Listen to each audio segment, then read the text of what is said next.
उल्हासनगर महानगरपालिका क्षेत्रातील धोकादायक इमारती विरुद्ध पावसाळ्यापूर्वी पाहणी करून नियमानुसार कारवाई करण्यात आली असून शहरात पावसाळ्यात इमारत कोसळून दुर्घटना होऊ नये यासाठी शहरातील ज्या इमारती सकृतदर्शनी धोकादायक दिसून येत आहेत अशा इमारतींची पाहणी करण्याचे आदेश उल्हासनगर महानगरपालिकेचे आयुक्त अजित शेख यांनी शहर अभियंता व सर्व सहाय्यक आयुक्त प्रभाग समिती यांना दिलेले आहेत। सदर आदेशाच्या अनुषंगाने आज अतिरिक्त आयुक्त जमीर लेंगरेकर यांनी सर्व सहाय्यक आयुक्तांची बैठक आयोजित केली होती।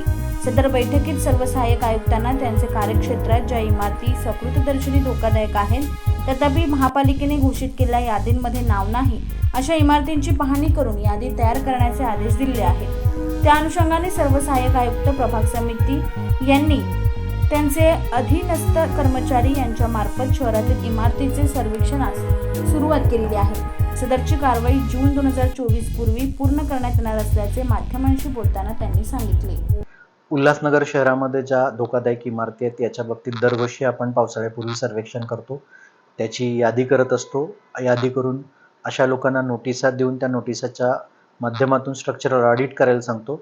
संरचनात्मक तपासणी आपण त्याला म्हणतो, ती जर झाली तर त्या तपासणीनुसार त्याचं वर्गीकरण केलं जातं, अति धोकादायक, धोकादायक किंवा कमी धोकादायक।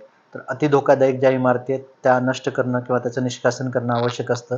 तर अशा निष्कासन करण्याची कारवाई मागच्या 3 वर्षापासून आम्ही करत असल्यामुळे मागच्या 2 वर्षात या शहरामध्ये अशी कुठली दुर्घटना घडली नाही। यापूर्वी दुर्घटना घडलेल्या होत्या आणि त्यामुळं याच्या बाबतीत आम्ही महानगरपालिकेच्या वतीनं गेल्या वर्षी देखील लोकांचं उद्बोधन करणारं एक शिबिर घेतलं होतं आणि त्या माध्यमातून स्ट्रक्चरल ऑडिटच्या दृष्टिकोनातून लोकांनी कुठली काळजी घेतली पाहिजे हे देखील सूचना दिल्या होत्या।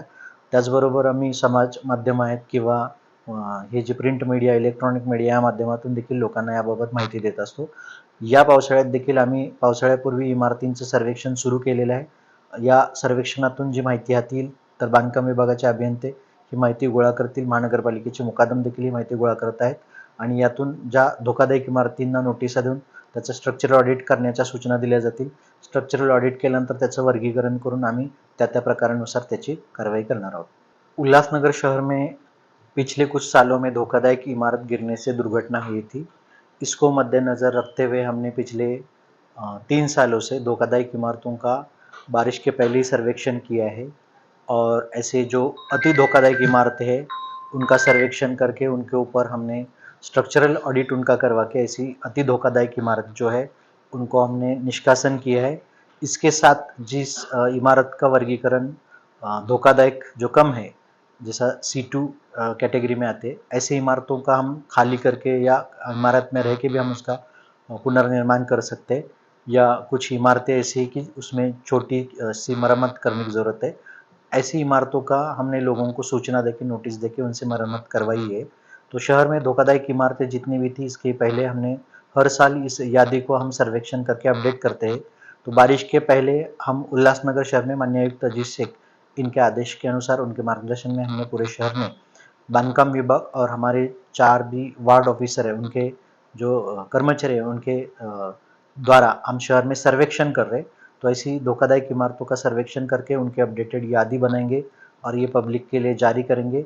उसके साथ में ऐसे धोखादायक इमारतों का स्ट्रक्चरल ऑडिट करने के लिए हम उनके मालिक या उसमें रहने वाले जो लोग हैं उनको हम सूचित करेंगे और इसके बावजूद भी अगर उन्होंने स्ट्रक्चरल ऑडिट नहीं किया और उसके ऊपर उचित कार्रवाई नहीं करी तो उसके ऊपर कानूनी कार्रवाई करने की सूचना उनको दे देंगे।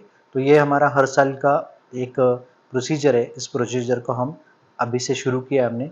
तो मैं नागरिकों को आह्वान करता हूँ आपके माध्यम से, आपके आजू बाजू में अगर ऐसी कोई धोखादायक इमारत है या जिसको आपको एक लगता है कि ऐसी इमारत ढहने से कोई अपघात हो सकता है तो महानगरपालिका के संबंधित प्रभाग अधिकारी इनको आप उसकी सूचना दीजिए। हमारे लोग इंजीनियर्स वगैरह वहाँ पे आके उसके इंस्पेक्शन करेंगे।